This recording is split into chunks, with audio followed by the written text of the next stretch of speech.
ನಗುತ್ತಾ ನಗುತ್ತಾ ಬಾಳು ನೀನು 100 ವರ್ಷ ಅಂತ ಹೇಳಿ ಇವತ್ತಂತೂ ನನ್ನ ಬರ್ಡೇ. ಸೊ ಮಿಡ್ನೈಟಲ್ಲೇ ಸಿಂಪಲ್ ಸೆಲೆಬ್ರೇಷನ್ ಅಂತೂ ಆಯಿತು. ಬರ್ಡೇ ಅಂತ ಖುಷಿ ಪಡೋದ ಅಥವಾ ವಯಸ್ಸಾಗ್ತಾ ಇದೆಯಲ್ಲ ಅಂತ ದುಃಖ ಪಡೋದ ಗೊತ್ತಿಲ್ಲ. ಈ ಕನ್ಫ್ಯೂಷನ್ಸಲ್ಲೇ ಪ್ರತಿ ವರ್ಷ ಬರ್ಡೇ ಬರ್ತಾ ಇರುತ್ತೆ, ಹೋಗ್ತಾ ಇರುತ್ತೆ. ಜೀವನ ಅಂತೂ ಸರಾಗವಾಗಿ ನಡೀತಾ ಇರುತ್ತೆ.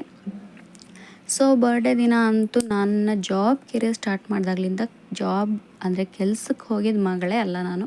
ಒನ್ ಡೇ ಅಂತೂ ನನಗೆ ಅಂತ ಟೈಮ್ ಕೊಟ್ಟೆ, ನನಗೆ ಅಭ್ಯಾಸ.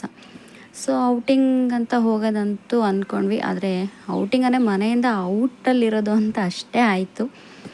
ನನ್ನ ಕಾಲೇಜ್ ಅಂದರೆ MCOM ಮುಗಿಸಿ 6 ಇಯರ್ಸ್ ಆದಮೇಲೆ ನಾನು ಹೋಗ್ತಾಯಿದ್ದೀನಿ ನನ್ನ ಸರ್ಟಿಫಿಕೇಟ್ಸ್ನ ಕಲೆಕ್ಟ್ ಮಾಡ್ಕೊಳಕ್ಕೆ. ಎಂಥ ಒಳ್ಳೆ ಗುಡ್ ಸ್ಟೂಡೆಂಟ್ ಅಲ್ವಾ ನಾನು. ಲಾಸ್ಟ್ ಬೆಂಚ್ ಸ್ಟೂಡೆಂಟ್ ಅಂತೂ ಪಕ್ಕ ನಾನು. ಸೊ ಕಾಲೇಜಿಂದ ಸರ್ಟಿಫಿಕೇಟ್ಸ್ ಅಂತೂ ಕಲೆಕ್ಟ್ ಮಾಡಿಕೊಂಡು ರಿಟರ್ನ್ ಅವತ್ತೇ ಬೆಂಗಳೂರಿಗೆ ಬೇರೆ ಬಂದಿದ್ದಾಯಿತು. ಏನು ಮಾಡೋದು ಹೇಳಿ, ಟೈಮ್ ಇಲ್ಲ. ಟೈಮ್ ಇದ್ದಾಗ ಹೋಗಬೇಕು. ಬರ್ಡೇ ದಿನ ಇದಕ್ಕೆ ಅಂತ ಟೈಮ್ ಕೊಟ್ಟಿದ್ದು ನಗಬೇಕು ಅಳಬೇಕಾ ನನಗಂತೂ ಗೊತ್ತಾಗಲಿಲ್ಲ. ಬಟ್ ಆಪ್ಷನ್ ಇರಲಿಲ್ಲ. ಬೆಳಿಗ್ಗೆ ಫುಲ್ ಡೇ ಅಂತೂ ಜರ್ನಿ ಅಂತೂ ಆಯಿತು. ಮನೆಯಿಂದ ಔಟಿಂಗ್ ಅನ್ನೋದೊಂದು ಇತ್ತು ಅಷ್ಟೇ.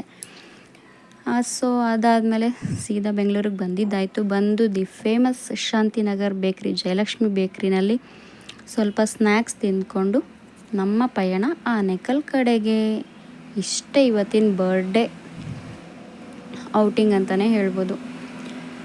ಸೊ ಇದಾಗಿತ್ತು ಇವತ್ತಿನ ದಿನ. Thank you. Have a nice day. Bye.